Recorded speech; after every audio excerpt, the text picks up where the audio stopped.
राजस्थान के पश्चिमी सीमांत के सुनहरे चमकते रेतीले धोरों का रेगिस्तान की जमीन सूरवीरों की जननी रही है। यहाँ के सूरवीरों के किस्से इतिहास के पन्नों पर स्वर्ण अक्षरों में दर्ज हैं। रेगिस्तान की इस जमीन की एक शख्सियत ऐसी भी हुई जिसकी आंख से आंख मिलाकर बात करने में बड़े से बड़ा तुर्म खान भी संकोच करता था। इस शख्सियत ने 1971 में पाकिस्तान से सिंध को अलग करके वहां पर 6 महीने तक भारत की शासन व्यवस्था चलाने में भारत सरकार का सहयोग किया। इस शख्सियत का नाम था बलवंत सिंह बाखासर, जिसे रेगिस्तान के रॉबिन हुड के नाम से जाना जाता है। बलवंत सिंह बाखासर का जन्म ठाकुर राण सिंह बाखासर के घर हुआ। इनके परिवार के पास जोधपुर स्टेट के 52 गांवों की जागीरी थी, लेकिन 1958 में जागीरी व्यवस्था खत्म हुई और ग्राम साम्राज्य की शुरुआत हुई। इस व्यवस्था ने बलवंत सिंह को काफी दुखी कर दिया। वो अपनी जनता से बेपनाह मोहब्बत करते थे। उन्हें अपनी जनता पर कानून का डंडा नागवार गुजरा। उन्होंने व्यवस्था के खिलाफ बगावत कर दी और बागी बन गए। बागी बनने के बाद उन्होंने उन लोगों से टक्कर ली जो उनकी जनता पर अत्याचार करते थे। डकैत बलवंत सिंह ने अपने जीवन में कभी किसी गरीब को नहीं लूटा। उन्होंने ऐसे लोगों को सबक सिखाया जो अपनी ताकत के दम पर लोगों को लूटते और अत्याचार करते थे। ताकतवर लोगों से धन लूटकर वो गरीबों में बांट देते थे। ऐसे में उन्हें रेगिस्तान का रॉबिन हुड कहा जाता है। लोगों का उन पे विश्वास था और वो हमेशा जो कहते थे वो करते थे। जो बात तय करते थे मुझे ये करना है, चाहे उसका इंतजाम कुछ भी आए।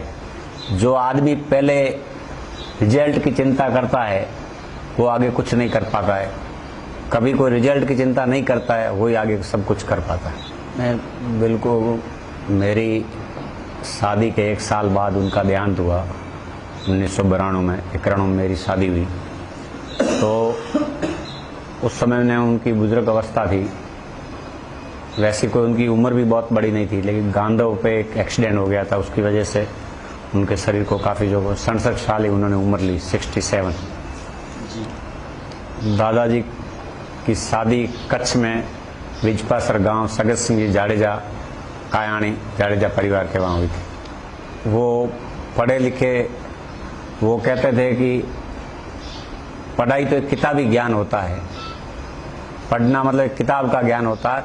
उनका ज्ञान है वो अटूट ज्ञान था, जिस ज्ञान की आप कुछ व्याख्या नहीं कर सकते हैं।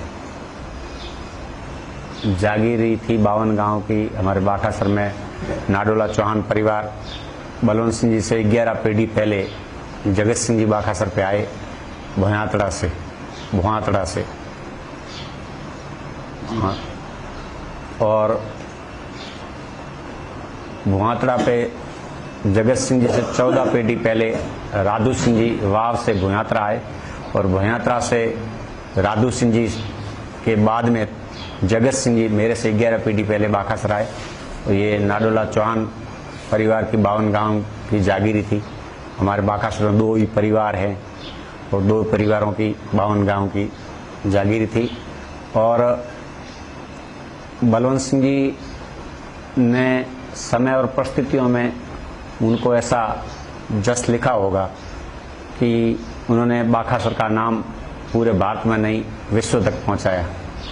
1971 के युद्ध के बाद भारत सरकार की मंशा थी कि पाकिस्तान के सिंध प्रांत को पाकिस्तान से अलग कर उसे भारत में मिलाया जाए। ऐसे में महाराजा भवानी सिंह, जो कि भारतीय सेना के पैरा कमांडर थे, उन्होंने सरकार को सुझाव दिया कि बाखासर के बलवंत सिंह सिंध को पाकिस्तान से अलग करने का पूरा मादा रखते हैं। उन्हें संपूर्ण सिंध प्रांत की अच्छी भौगोलिक जानकारी है। जिसके बाद सरकार के निर्देश पर चौहटन के तत्कालीन पुलिस डिप्टी भंवर सिंह डांगावास ने बलवंत सिंह से बात की और उन्हें पाकिस्तान से सिंध को अलग करने के लिए मना लिया। बलवंत सिंह का साथ मिलते ही भारतीय सेना महाराजा भवानी सिंह की अगुवाई में सरूपे के तला गांव से पाकिस्तान के अंदर घुस गई और पाकिस्तानी सेना को चारों खाने चित्त करते हुए 180 किलोमीटर अंदर तक भारत के झंडे गाड़ दिए। पाकिस्तान के छाछरो गांव को भी भारतीय सेना ने अपने कब्जे में ले लिया।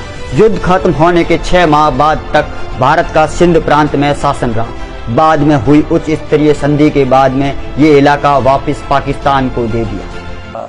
देश की हर विभाग के साथ, आर्मी हो चाहे BSF हो चाहे पुलिस हो, हमारे हमेशा अच्छे सद्भाव व्यवहार रहे हैं और हमेशा प्रशासन और जनता दोनों के मेल मिलाप से ही सारी शासन व्यवस्थाएं सही चलती है। और आर्मी के अंदर तो उनका विशेषकर आज भी कई ब्रिगेडियर जनरल हमें पूछते हैं, मिलते हैं, उनकी बातें पूछते हैं। उनका जब देहांत हुआ उससे पहले उनकी तबीयत खराब हुई तो हमें भी पता नहीं था। वो इसी कमरे के अंदर उस चारपाई पे थे और आर्मी के डॉक्टर ऑटोमेटिक 10 पैरों के आए, उनको संभालने के लिए आए। और जब हम वैंकुटी लेके दाह संस्कार के लिए वहाँ पहुँचे, जब इंडियन आर्मी 10 पैरों के अधिकारियों ने उनको गार्ड ऑफ ऑनर वहाँ के दिया। अब वो तो चीज़ें डिफरेंस जानती है क्या है, हमें उस चीज़ का इतना अनुभव नहीं है, हम तो उस समय बच्चे छोटे थे। हमने ये सुना है कि जैसे बांग्लादेश अलग हुआ उसके बाद में अपने रण क्षेत्र की दलदल व्यवस्था और देश की भौगोलिक स्थिति को देखते हुए वहाँ के सिंधी मुसलमान हैं वो आज भी वहाँ के पठान वगैरह उन लोगों से परेशान है। और सिंधी मुसलमान हमेशा सिंध अलग चाहते हैं और आज भी वो चाहते हैं कि हमारा सिंध आज़ाद हो, सिंध आज़ाद होना चाहिए। उसके तहत कोई योजना बनी होगी, उसमें जयपुर महाराजा भवानी सिंह जी के साथ उन्होंने सहयोग करके, उनको वहाँ की भौगोलिक स्थिति का पूरा ध्यान था तो उन्होंने सहयोग करते हुए सिंध को अलग करवाने के लिए 1971 में अपनी भारत की पूरी सेना 4 दिन के अंदर छाछरौ फतेह कर चुकी थी और अपने डिफेंस वहाँ पहुँच चुकी थी। अपनी 6 महीना वहाँ शासन व्यवस्था रही। फिर देश की कई पॉलिसी होती है, उसके अंतर्गत कैसे वापस सिंध दिया गया वो तो सरकार को ध्यान में होता है।